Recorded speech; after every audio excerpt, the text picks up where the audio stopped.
ಅಭಿವೃದ್ಧಿ ಅನ್ಯಾಯಗಳನ್ನ ಇಟ್ಕೊಂಡು ನಾವು ಒಕ್ಕೂಟ ವ್ಯವಸ್ಥೆಯಲ್ಲಿ ಪ್ರಶ್ನೆ ಮಾಡಬೇಕು ಅಂದ್ರೆ ನೀವು ಕೊಪ್ಪಳ ಲೋಕಸಭಾ ಕ್ಷೇತ್ರದಲ್ಲಿ ನಿರುಪಾದಿ ಗೋಮತಿ ಅವ್ರನ್ನ ಗೆಲ್ಲಿಸಬೇಕು. ಆಗ ಮಾತ್ರ ಈ ವ್ಯವಸ್ಥೆಯನ್ನ ಬದಲಾವಣೆ ತರೋದಕ್ಕೆ ಸಾಧ್ಯ ಆಗುತ್ತೆ. ಇವತ್ತು ಎರಡು ಭ್ರಷ್ಟ ಪಕ್ಷಗಳು ಇವತ್ತು ನೂರಾರು ಕೋಟಿ ಹಣವನ್ನ ಖರ್ಚು ಮಾಡಿ ಲೋಕಸಭಾ ಕ್ಷೇತ್ರವನ್ನ ಗೆಲ್ಲಬೇಕು ಅಂತ ಇದ್ದಾರೆ.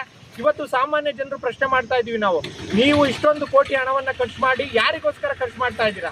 ನೀವು ಮತ್ತೆ ಮತ್ತೆ ಖರ್ಚು ಮಾಡಿ ಹಣವನ್ನ 100 ಕೋಟಿ ಖರ್ಚು ಮಾಡಿ 200 ಕೋಟಿ 300 ಕೋಟಿ ಆಸ್ತಿ ಮಾಡ್ಕೊಳಕ್ಕೆ ಖರ್ಚು ಮಾಡ್ತಾ ಇದ್ದೀರಾ, ಅಥವಾ ಜನಸಾಮಾನ್ಯರಿಗೆ ಏನಾದ್ರು ಅಭಿವೃದ್ಧಿ ಮಾಡೋದಕ್ಕೋಸ್ಕರ ಖರ್ಚು ಮಾಡ್ತಿದ್ದೀರಾ? ಹಾಗಾಗಿ ಸಾಮಾನ್ಯ ಜನರು ಅರ್ಥ ಮಾಡ್ಕೋಬೇಕು. ಇಂಥ ಲಂಚಕೋರರು, ಭ್ರಷ್ಟಕೋರರು, ಲೂಟಿಕೋರರ ವಿರುದ್ಧ ನೀವು ಮತವನ್ನ ಚಲಾಯಿಸಬೇಕು. ಹಾಗಾಗಿ ಪ್ರಾಮಾಣಿಕವಾದ ಮತ್ತು ನಮ್ಮ ಪಕ್ಷದ ಶಿಸ್ತಿನ ಸಿಪಾಯಿಯಾದ ನಿರುಪಾದಿ ಗೋಮರ್ಸಿ ಅವರಿಗೆ ನೀವು ಮತವನ್ನ ಹಾಕ್ಬೇಕು ಅಂತ ಈ ಮೂಲಕ ನಾನು ಕೇಳ್ಕೊಳ್ತೀನಿ. ಬಂಡವಾಳಶಾಹಿಗಳ ಮಕ್ಕಳನ್ನ ಗೆಲ್ಲಿಸುವಂತದ್ದಾಗಿರ್ಬೋದು, ಇವೆಲ್ಲ ನಕಾರಾತ್ಮಕ ವಿಚಾರಗಳನ್ನ ಹೊರಗಡೆ ಇಟ್ಟು ನ್ಯಾಯಯುತವಾದಂತಹ ವ್ಯವಸ್ಥೆ ಒಳಗಡೆ ನಮ್ಮ ಸಾಮಾನ್ಯ ಜನರನ್ನ ಲೋಕಸಭೆಗೆ ಕಳಿಸ್ಕೊಟ್ಟಾಗ ಮಾತ್ರ ಇದು ಸಾಧ್ಯ ಆಗುತ್ತೆ. ಈ ನಾಡಿನಲ್ಲಿ ಒಂದು ಹೊಸ ಕ್ರಾಂತಿಯ ಅಧ್ಯಾಯ ಶುರುವಾಗಿದೆ. ಆ ಅಧ್ಯಾಯದ ವಿಚಾರವೇ ನವ ಯುವಕರನ್ನ ಲೋಕಸಭೆಗೆ ಕಳಿಸಿ ಅಲ್ಲಿಯ ಸಾಮಾನ್ಯ ಜನರ ವಿಚಾರಗಳನ್ನ ಪ್ರತಿಧ್ವನಿಸುವಂತೆ ಮಾಡುವಂಥದ್ದು.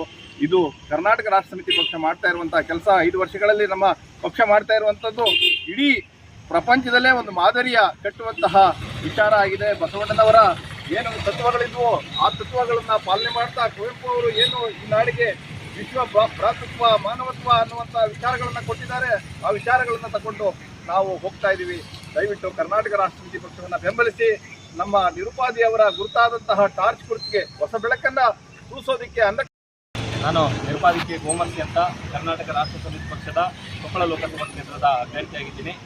ಈಗಾಗಲೇ ಕರ್ನಾಟಕ ರಾಷ್ಟ್ರ ಸಮಿತಿ ಪಕ್ಷ ಕಳೆದ 4 ವರ್ಷಗಳಿಂದ ನಿರಂತರವಾಗಿ ಜನಪರವಾದಂಥ, ಹಿಂದುಳಿದವರ ಪರವಾದಂಥ, ರೈತರ ಪರವಾದಂಥ, ವಿದ್ಯಾರ್ಥಿಗಳ ಪರವಾದಂಥ ಹೋರಾಟಗಳನ್ನು ಮಾಡಿಕೊಂಡು ಬಂದು ಇವತ್ತು ಕೊಪ್ಪಳ ಲೋಕಸಭಾ ಕ್ಷೇತ್ರದ ಅಭ್ಯರ್ಥಿಯನ್ನಾಗಿ ನನ್ನನ್ನು ಪಕ್ಷವು ನನಗೆ ಕೊಪ್ಪಳ ಲೋಕಸಭಾ ಕ್ಷೇತ್ರಕ್ಕೆ ಅಭ್ಯರ್ಥಿಯಾಗಿ. ಈಗ ಕೊಪ್ಪಳ ಲೋಕಸಭಾ ಕ್ಷೇತ್ರದಲ್ಲಿ JCB ಪಕ್ಷಗಳ ದುರಾಡಳಿತ, JCB ಪಕ್ಷಗಳ ರಾಜಕಾರಣಿಗಳ ವಂಶ ಪಾರಂಪರ್ಯದ ರಾಜಕಾರಣ, ಹಣಬಲ, ತೋಳುಬಲದ